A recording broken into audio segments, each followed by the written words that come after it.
সৃষ্টির শুরুতে এই পৃথিবীর পুরোটাই ছিল জলে ভরা। তারপর জন্ম হলো আমাদের মাতৃভূমির তেফিটি। ওর মনে নিহিত ছিল এক অসাধারণ শক্তি, যা দিয়ে ও সারা পৃথিবীতে অসংখ্য প্রাণের সঞ্চার ঘটিয়েছিল। কিন্তু কিছুদিন পর কারুর মনে তেফিটির মন দখল করার ইচ্ছে জাগলো। তাদের ধারণা হলো ওরা ওটা দখল করতে পারলে অসীম ক্ষমতাধারী হবে, আর একদিন ওদের মধ্যে সব থেকে সাহসী একজন ওটা লুট করবার আশায় সেই বিশাল সমুদ্রে পাড়ি জমালো।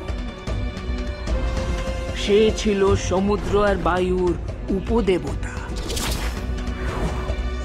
একজন যোদ্ধা, দারুণ চালাক,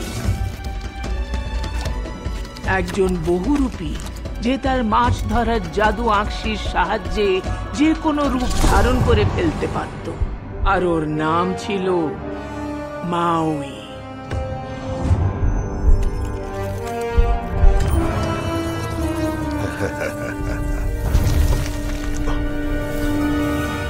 মন ছাড়া টেফিটি চূর্ণ বিচূর্ণ হয়ে পড়ল, যার ফলে জন্ম নিল এক ভয়ঙ্কর অন্ধকার।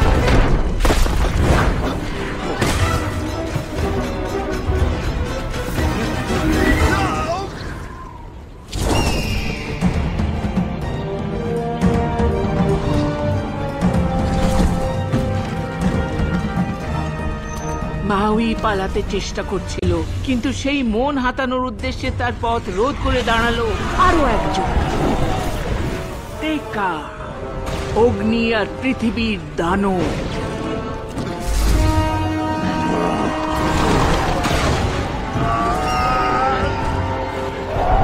মাউই আকাশ থেকে বিতাড়িত হবার পর আর কোনোদিন ওকে দেখা যায়নি।